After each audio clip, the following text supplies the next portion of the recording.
Un développeur de malware retrouvé à cause de story Instagram, un groupe de ransomware qui paye 50 000 $ à un développeur et une cyberattaque avec un drone et une antenne Wi-Fi. C'est ce qu'on va voir dans ce nouveau format des actualités en cybersécurité dans le monde. Et oui, mesdames et messieurs, je sais, ma dernière vidéo date d'il y a 3 mois. Narekai avait des choses à régler. Passons à la vidéo.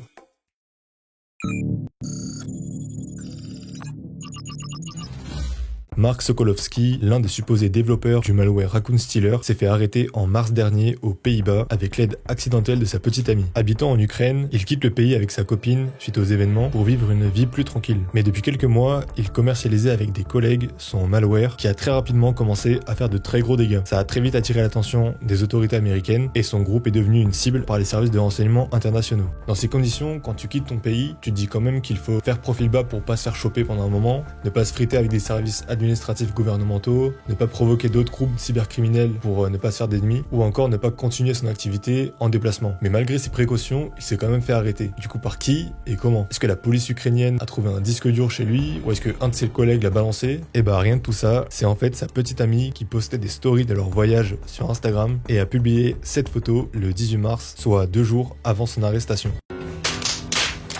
Alors oui, c'est un epic fail, mais en réalité, sa copine n'a fait qu'apporter le coup de grâce. La première erreur a été faite par Sokolowski. Dans les faits, sur 2 forums différents, il a utilisé le même pseudo, Photix, mais sur un forum, il a utilisé une email pour les activités underground, et sur l'autre plateforme, il a utilisé son email iCloud. À partir de là, le FBI a retrouvé ce lien et ont réussi à traquer ses déplacements en partenariat avec les autorités allemandes et néerlandaises. C'est d'ailleurs le même malware qui avait permis à l'attaquant d'Uber d'acheter des identifiants d'un employé. Leçon à en tirer, si vous êtes un criminel recherché à l'international faisant l'objet d'un mandat d'arrestation par les États-Unis et que vous voyagez dans un territoire de l'OTAN, ne documentez pas votre voyage sur les réseaux sociaux.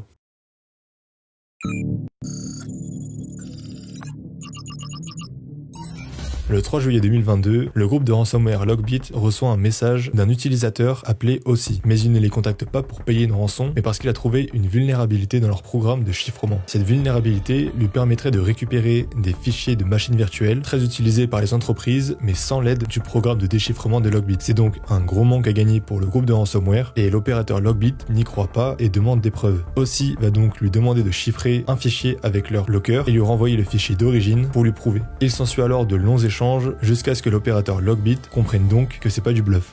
Notre cher Ossi demande 50 000 $, montant que l'opérateur va valider sans broncher, et c'est donc la première fois qu'un groupe de ransomware va payer une bounty à un développeur indépendant.